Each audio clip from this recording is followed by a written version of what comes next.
mas debaixo da lei de Cristo, para ganhar os que estão sem lei. Fiz-me como fraco para os fracos, para ganhar os fracos. Fiz-me tudo para todos, para por todos os meios chegar a salvar alguns. E eu faço isso por causa do Evangelho, para também ser participante dele. Não sabeis vós que os que correm no estádio, todos, na verdade, correm, mas só um leva o prêmio? Correi de tal maneira que o alcanceis. E todo aquele que luta de tudo se abstém. Eles o fazem para alcançar uma coroa corruptível. Nós, porém, uma incorruptível. Pois assim eu corro, não como a coisa incerta. Assim combato, não como batendo no ar.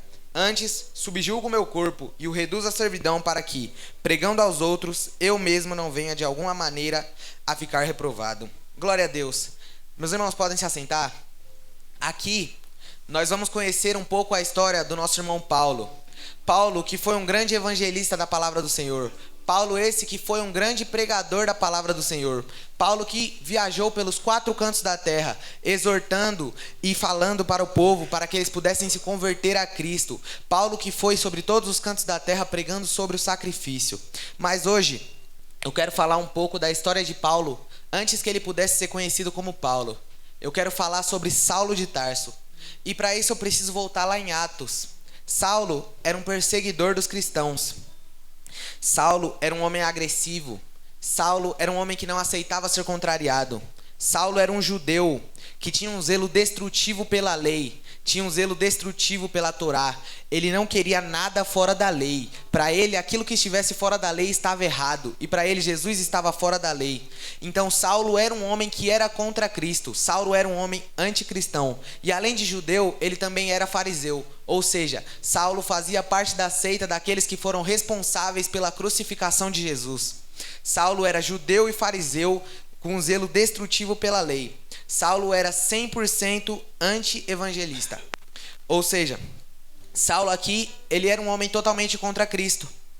E nós podemos perceber isso na passagem de Estevão. Quando Estevão foi apedrejado, em Atos 8, nós podemos ver que Saulo aprovou o apedrejamento de Estevão. Ou seja, ele aprovava a morte de um cristão. E a partir dessa informação, nós também podemos concluir que Saulo era um homem chefe de perseguições, pois se ele tinha que aprovar aquele apedrejamento, alguma coisa no meio dos perseguidores ele era. E provavelmente ele não tinha um escalão baixo, e sim um escalão mais alto. Saulo era um chefe dos perseguidores, ele quem organizava as perseguições. Tanto é que isso nos é mostrado em Atos. É mostrado que após aquele dia em que Saulo aprovou o apedrejamento de Estevão, se iniciou-se uma grande perseguição contra os cristãos. Aquele foi um tempo sombrio. Cristãos eram mortos, cristãos eram dados como prisioneiros, as igrejas eram fechadas, tudo acontecia de ruim aos cristãos. Mas a palavra nos mostra que mesmo naqueles tempos ainda era pregada a palavra do Senhor, que aqueles que estavam dispersos, aqueles que não eram pegos, aqueles que não estavam presos, as igrejas que não estavam fechadas, nas igrejas onde não haviam sido perseguidas ainda se pregava a palavra de Cristo. Sabe o que isso nos mostra? Que aquela geração, mesmo vivendo em tempos sombrios, aquela geração, mesmo vivendo em um péssimo tempo, mesmo sendo perseguidos, mesmo sendo mortos, mesmo estando vivendo sobre constantes ameaças acerca da própria vida, unicamente pelo nome de Cristo, nunca deixaram de adorar. E sabe o que isso pode nos mostrar? Que hoje nós somos uma geração fraca. Hoje nós somos uma geração de pessoas moles. Uma geração que tem medo de falar porque tem medo de ser julgado. Uma geração que tem medo de falar de Cristo porque tem medo de ouvir aquilo que não quer. Uma geração que tem medo de falar de Cristo porque tem medo única e exclusivamente de ser rejeitado. Enquanto aquele povo morria pelo nome de Deus. Enquanto aquele povo estava constantemente sendo perseguido. Enquanto aquele povo tinha que pregar sobre a palavra e logo após isso correr para não ser morto, eles estavam sempre pregando. Aquele povo tinha uma fé imensa. E hoje nós vivemos numa geração de gente fraca, uma geração de pessoas que não quer pregar a palavra do Senhor unicamente por medo. Nós vivemos numa geração de pessoas que não quer pregar acerca do amor de Cristo. Nós vivemos numa geração de pessoas que ouve todo santo dia, ouve toda terça, quinta e domingo sobre o sacrifício de Jesus na cruz, mas não quer fazer um mínimo sacrifício pelo Evangelho. Nós vivemos numa geração de pessoas que escuta todos os dias ideias que Deus deu a vida por nós, mas não quer dar a vida por Deus. Então, meus irmãos, que nós venhamos a não ser hipócritas, que nós venhamos a seguir aquilo que Deus coloca no nosso coração, porque Ele te diz hoje que se eu dei a vida por ti, tu também tem que dar a tua vida por mim, porque não seria justo com o nosso Pai, não seria justo com aquele que nós dizemos amar, não seria justo com Ele se Ele deu a vida dele por nós, se Ele se sacrificou por nós sem pensar duas vezes. E toda vez que for fazer algo para o Senhor, você ficar pensando nas consequências. Toda vez que for fazer algo para o Senhor, você ficar pensando no peso daquilo, porque o Senhor não pensou no peso da cruz. Então por que você vai pensar no peso de algo que você precisa fazer para o Senhor? Se o Senhor não pensou no peso na hora de carregar aquela cruz pesada, se o Senhor não pensou no peso do prego batendo nas suas mãos e nos seus pés, se o Senhor não pensou no peso da coroa de espinhos, você também não tem que pensar no peso de evangelizar. Você também não tem que pensar no peso de estar nessas ruas, de estar exortando os nossos irmãos, de estar dizendo vão se converter, de estar dizendo venham para a igreja, de estar dizendo o Senhor tem amor para vós também, porque o Senhor te amou, então você também precisa amá-lo. Não que você seja obrigado, porque o amor não espera nada em troca, mas não seria justo com o nosso Pai se após todos os atos de amor que Ele fez pela nossa vida, nós também não estivéssemos dispostos a amá-lo, nós estivéssemos mais preocupados com as consequências do amor. Então, meus irmãos, que nós venhamos a ter a fé que esse povo teve, porque se mesmo em meio de tempo de perseguições, o povo continuou pregando o evangelho, nós temos que pregar o evangelho enquanto podemos, porque o tempo de perseguição que chegou para eles, também vai chegar para nós. Vai ter um tempo de perseguição contra os cristãos. Vai haver um tempo em que essa reunião não será mais possível. Vai haver um tempo em que a gente vai ter que dividir uma Bíblia e cada um vai ter que guardar uma página, porque a Bíblia, todas as Bíblias que forem achadas vão ser queimadas. Vai haver um tempo em que nós não poderemos mais se reunir dessa forma, porque as igrejas estarão fechadas. Vai haver um tempo em que as placas de igreja serão derrubadas. Vai haver um tempo em que as igrejas serão demolidas. Vai haver um tempo em que vai ser crime pregar o evangelho. E nós temos que estar preparados para esse tempo, porque assim como esse povo teve fé, nós também teremos que ter na nossa vez. Então vão se preparando, meus irmãos, porque a palavra do Senhor vai precisar ser pregada. A palavra de Deus diz que por se aumentar a iniquidade, o amor de muitos esfriará. Então se o amor de muitos se esfriará nesses tempos, o Senhor vai precisar de nós. E nós temos que estar dispostos a pregar, porque no tempo dele, ele esteve disposto a estar na cruz por nós. E continuando, meus irmãos, quando Saulo estava entrando em Damasco, caiu sobre ele uma luz resplandecente, uma luz muito forte, uma luz que cegava os olhos, de tal forma que aquela luz era tão forte que ele caiu de joelhos sobre o chão. E ele ouviu apenas uma voz que lhe dizia: Saulo, por que tu me persegues? E quando ele ouviu essa voz, ele disse: quem és tu, Senhor? E ele disse: eu sou Jesus, a quem tu persegues. Duro é para ti recalcitrar contra os aguilhões. E ele, tremendo e atônito, disse: Senhor, que queres que faça? E disse-lhe o Senhor: levanta-te e entra na cidade, e lá te será dito o que te convém fazer. Meus irmãos, aqui começa a morrer o Saulo e começa a viver o Paulo. Muita gente acha que Saulo se converteu na casa de Judas junto com os outros discípulos, mas Saulo já estava convertido nesse momento. A partir do momento que a luz do Senhor vem sobre ele e ele cai de joelhos e diz para o Senhor: Senhor, o que queres que eu te faça? Ali ele já estava sobre as ordens do Pai. E assim foi contigo um dia a luz do Senhor veio sobre a tua vida. Você estava andando em trevas. Talvez você era como Saulo, você era uma pessoa agressiva, você era uma pessoa de nariz empinado, você era uma pessoa que não aceitava ser contrariada. E um dia a luz do Senhor veio sobre ti, e você disse ao Senhor: Senhor, o que tu queres que eu faça? E até hoje o Senhor vem te sustentando, e até hoje você vem seguindo as ordens do Senhor. Então que nós continuemos sendo soldados, que nós continuemos sendo fortes, que nós continuemos sempre sobre as ordens de Deus, assim como foi com Saulo. E Saulo ali, ele estava convertido, só que aquela luz era tão forte que aquela luz provocou em Saulo uma cegueira. E Saulo, ele estava ali dentro de Damasco, cego, e passou por lá 3 dias sem comer e sem beber. E esses 3 dias, eles não foram sem propósito. Esses 3 dias, na verdade, tiveram um propósito muito profundo. Para começar, Saulo era um homem agressivo, era um perseguidor de cristãos. Ou seja, ele precisava de purificação. Então o período de 3 dias foi para ele um período de purificação. E além disso, Esse período de 3 dias é uma direta alusão aos 3 dias que Jesus passou dentro do sepulcro, porque ali mostrava que nesse período de 3 dias morria para o mundo um Saulo e vivia para Cristo um Paulo. Assim como Cristo foi dado como morto durante 3 dias, Saulo ali morria durante esses 3 dias e após 3 dias renascia um Paulo para Cristo. E assim foi contigo. Um dia você morreu para o mundo e o Senhor te ressuscitou para ele.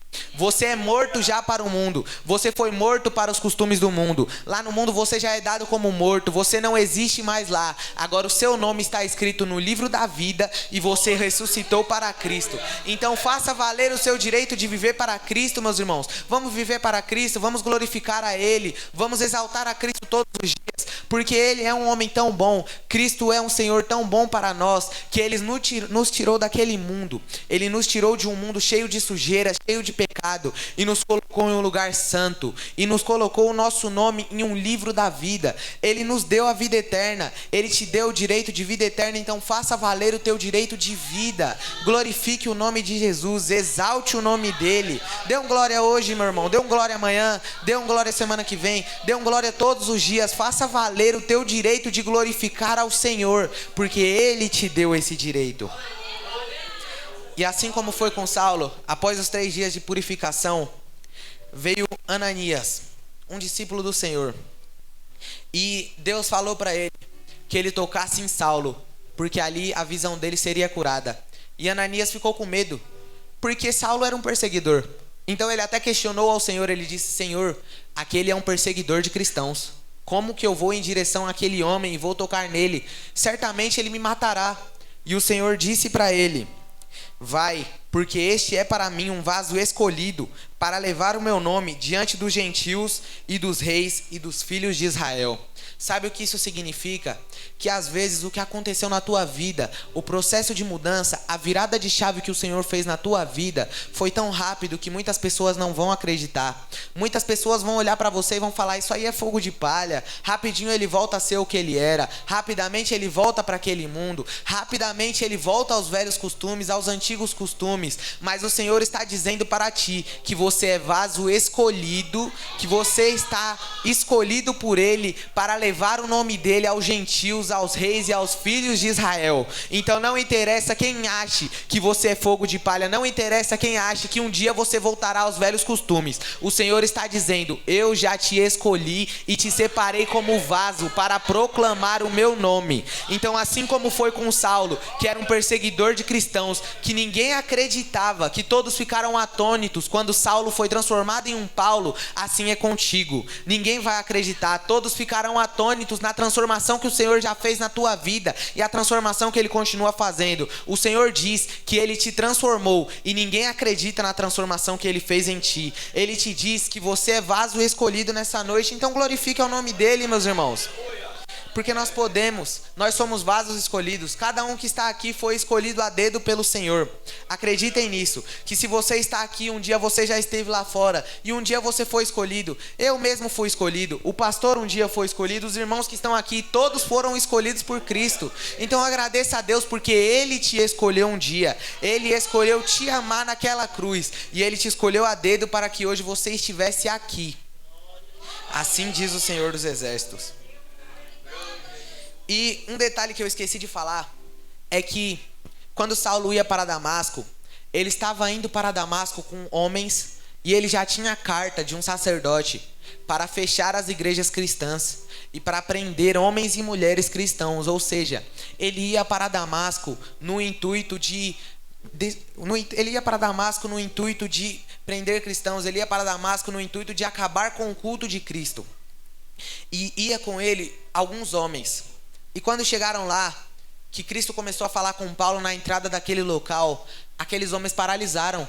As pernas deles começaram a tremer, porque eles não entendiam o que acontecia. Era uma voz mansa e ao mesmo tempo forte, e eles só ouviam aquela voz, mas não conseguiam ver nada. Isso era a glória do Senhor. A glória do Senhor é tão estranha que quem vê parece loucura. A glória do Senhor é estranha. Para aqueles que não a entendem, isso parecia loucura, parecia uma assombração, parecia algum tipo de demônio. Eles não entendiam o que eles estavam ouvindo, porque eles apenas escutavam, eles não viam, eles apenas estavam de ouvidos, não de olhos. Ou seja, a glória do Senhor foi tão tremenda que fez com que aqueles soldados que estavam junto com Saulo ficassem paralisados naquele lugar, que fez com que aqueles soldados ficassem com a mente travada, eles não entendiam mais o que estava acontecendo. Tanto é que eles não tentaram seguir a Saulo, tanto é que eles não questionaram a Saulo. Não tem em nenhum lugar de Atos eles questionando a Saulo sobre o que havia acontecido, eles falando com Saulo. Não há um diálogo entre os homens que estavam com ele e ele apenas se afastou daqueles homens e entrou para dentro de Damasco. Creio eu que aqueles homens ficaram com medo e fugiram, porque assim é o nosso Senhor. A glória dele é tão grande que ele faz os nossos inimigos fugirem diante da nossa face. O Senhor protegeu aquela cidade de Damasco, porque quando aqueles homens ouviram da glória dele, possivelmente fugiram, porque não há mais nenhum indício desses homens daqui para frente. Do momento em que esses homens são mencionados para os próximos versículos, não tem nenhum indício de que eles aparecem, de onde eles estão. Então, muito provavelmente eles fugiram, meus irmãos. E essa é a glória do Senhor. A glória do Senhor é tremenda, fazendo teus inimigos fugirem diante da tua face. Glória a Deus. E após Ananias impor sobre ele as mãos, Saulo era transformado em um Paulo. E no título da minha Bíblia diz assim: um perseguidor torna-se perseguido. E após alguns dias, ele tinha sido batizado com o Espírito Santo. E ele saiu para pregar no mundo. Ele saiu para ajudar a Cristo moldar varões e varoas. Ele saiu para ajudar ao Senhor moldar aqueles que precisavam ainda ser moldados. Ele saiu para recolher almas que estavam pelo mundo. Ou seja, um homem que antes queria matar os cristãos, agora queria fazer mais cristãos. Um homem que antes queria reduzir o cristianismo, agora queria apenas que ele crescesse. Assim faz o Senhor, porque foi de uma hora para outra, não foi de um dia, não foi de uma semana, não foi de um mês, não foi de um ano, foi de um segundo para o outro. No segundo em que ele caiu, ele já levantou a cabeça e disse: quem és tu, Senhor? E naquele momento ele já estava sobre as ordens do Pai. E a transformação do Pai foi muito rápida, porque aquilo foi para a glória do nome dele. E aqui nós temos uma história de fé, nós temos uma história de virtude, porque um homem que era perseguidor, um homem que estava sempre contra os cristãos, se torna um dos maiores pregadores dessa Bíblia. Paulo escreveu, se eu não me engano, foram 11 ou foram 13 livros da Bíblia. Ou seja, Paulo escreveu muito. Paulo era um grande pregador. Paulo, ele foi um homem escolhido pelo Senhor e passou de um perseguidor para um homem escolhido. E isso é lindo. E agora, voltando ao tema principal da mensagem, a gente vê que um homem de nariz empinado, um homem que não aceitava ser contrariado, um homem tão agressivo, ele passa a ser um homem com ideologias tão bonitas, um homem com ideologias tão mansas. Porque quando nós lemos: fiz-me como fraco para os fracos, para ganhar os fracos, um homem que não aceitava ser contrariado jamais faria isso. Ele se reprimia e entrava dentro dos costumes dos povos aos quais ele pregava. Ou seja, ele deixou de ser um homem que não aceitava ser contrariado para um homem que se autocontrariava, justamente para se encaixar nas tradições dos povos. Paulo, ele adotou uma ideologia mansa no próprio coração. Ele se encaixava nas tradições, desde que isso não ferisse o nome do Senhor, unicamente para que o evangelho pudesse ser pregado. Ele andava no meio dos judeus, ele andava no meio daqueles que não tinham lei, ele andava no meio dos fracos, ele andava no meio dos fortes, e ele sempre se camuflava como um camaleão. Isso não é a ideologia de um homem que não aceitava ser contrariado, porque se fosse a ideologia de um homem que não aceitava ser contrariado, ele faria como ele fazia antes: ele mataria todos que contrariavam a opinião dele, assim como ele fazia com os cristãos. Mas ele se torna um homem totalmente diferente, e assim fez o Senhor contigo. Um dia você já foi como Saulo era, mas o Senhor te tornou um homem, o Senhor te tornou uma mulher, o Senhor te tornou um varão, uma varoa totalmente diferente. Assim diz o Senhor nessa noite: o que você foi, você não é mais, porque eu te fiz diferente. Então agradeça ao Pai, porque Ele te faz diferente. Ele fez o teu coração diferente. Ele quebrou o teu coração de pedra que era duro, o teu coração que era rígido. Ele fez diferente. Hoje você é uma pessoa diferente. Você é uma pessoa que você passa nos lugares onde você pisa a planta do teu pé, as pessoas já percebem que você é diferenciado. diferenciado,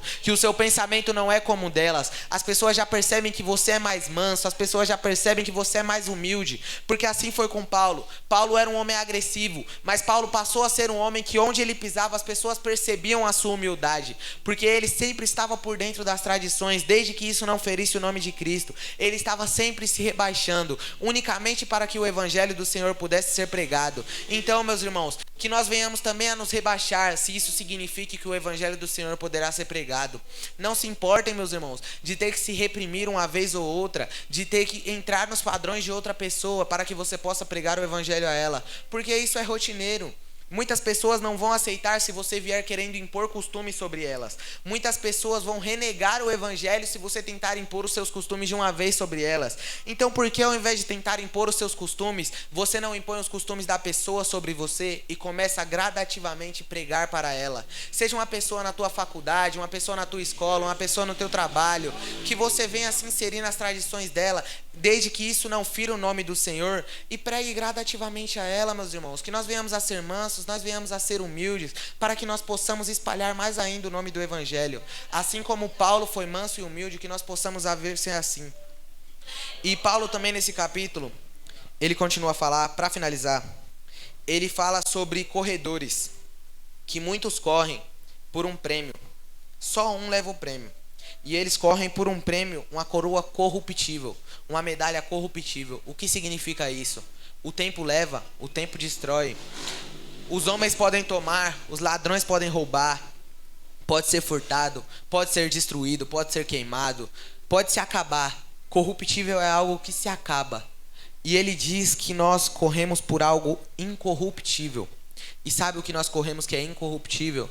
É a salvação. Mas o que significa incorruptível? Que ninguém pode te tomar, que não acaba, que o tempo não leva, que o tempo não corrói, que a ferrugem não destrói. Então nós corremos por algo incorruptível. Você corre por uma salvação que ninguém pode te tomar. Você corre todos os dias pelo direito que ninguém pode te tirar, porque você tem o direito de adorar, você tem o direito de ser salvo, você tem o direito do teu nome estar escrito no livro da vida. E isso ninguém pode tirar de ti, isso ninguém pode tirar da tua vida. Podem te tirar tudo, podem te tirar até a tua vida carnal, mas a tua vida espiritual ninguém te tira, porque em Cristo nós somos vivos. Após o sacrifício de Jesus na cruz, nós não morremos mais, apenas vida, nós temos apenas vida. Em Cristo nós somos eternamente vivos, porque pelo sacrifício dele, agora nós corremos por algo incorruptível. Ninguém pode tomar de ti a tua salvação. Então continue correndo por ela, continue adorando ao Senhor todos os dias, continue exortando, continue exaltando ao nome do Senhor, porque nós corremos por algo que o tempo não pode levar, e o tempo não poderá levar a sua salvação. E é isso que o Senhor está dizendo para ti nessa noite, que você tem que apenas amar, você não tem que pagar, você não precisa dar nada, a salvação é gratuita. Tudo que você precisa é amar a Ele e praticar aquilo que faz bem aos olhos dele. E assim você estará você já estará garantindo um prêmio incorruptível, algo que ninguém pode te tomar. E assim eu agradeço a minha oportunidade.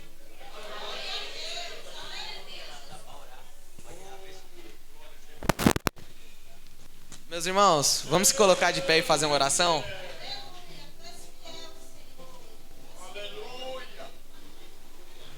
Querido Deus e amado Pai, Senhor, mais uma vez aqui está, Pai, a tua igreja, Senhor Jesus. A tua igreja, Pai, diante de ti, Senhor Jesus.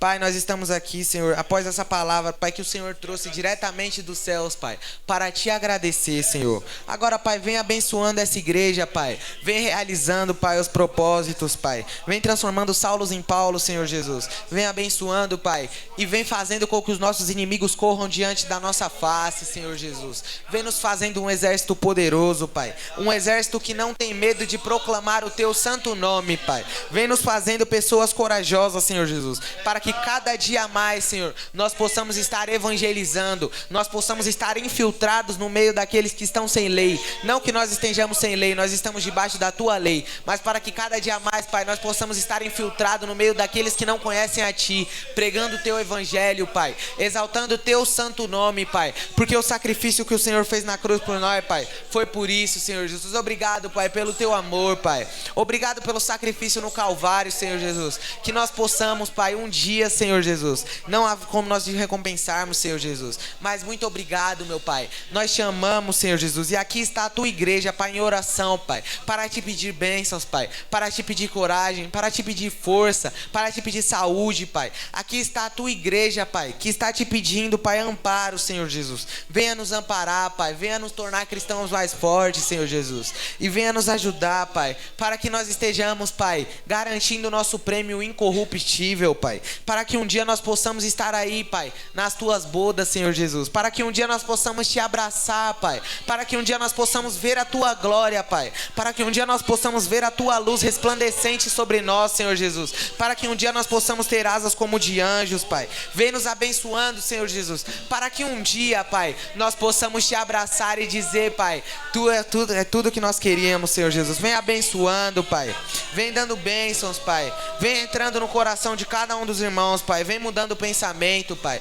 vem colocando sobre nós mansidão, Pai, vem abrindo o nosso coração, vem quebrando o nosso coração de pedra, vem quebrando todo o gelo que tem no nosso coração, Pai, vem nos dando coração de carne, Pai, um coração de fogo, um coração inflamado, Senhor Jesus. Vem inflamar o nosso espírito, Pai, venha, Pai, inflama essa igreja, Senhor Jesus, venha inflamar, Pai, a cada um dos que aqui estão, Pai, venha fazer esse presente em nosso meio, Pai, porque nós precisamos do Teu Espírito, Pai. O Teu amor, Pai, é visceral, Senhor Jesus. Sem Ele nós não sobrevivemos, Pai. Sem o Teu amor pulsando nas nossas veias, Pai, sem o Teu amor bombeando no nosso coração, nós não somos nada, Pai. Nós não somos capazes de sobreviver nem sequer um minuto nessa terra, Pai. Se não fosse pelo Senhor, hoje nós não estaríamos aqui, Pai. Então vem abençoando, Pai, vem enchendo de fogo essa igreja, Pai. Derrama sobre a Tua igreja, Pai, um fogo tal qual nunca antes visto, Senhor Jesus, porque sem o Teu fogo, Pai, sem o Teu amor, sem o Teu Espírito, nada nós somos, Pai. Nós não valemos de nada, Pai.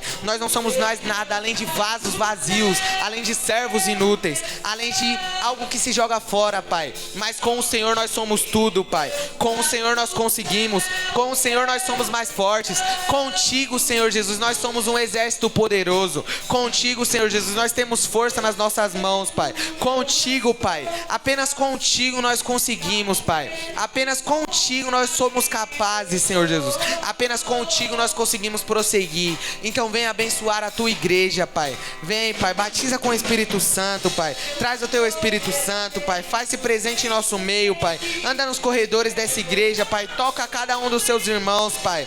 Vem dando línguas, Pai, em nome de Jesus, Pai. Vai abençoando a cada um dos que aqui estão nessa noite, Pai, porque esse é um culto diferente, Senhor Jesus. Esse é um culto de encontro com o Senhor, Pai. É um culto de missões, Senhor Jesus. Então vem abençoando, Pai. Vem abençoando a cada um dos que aqui estão, Pai, em nome de Jesus. Amém.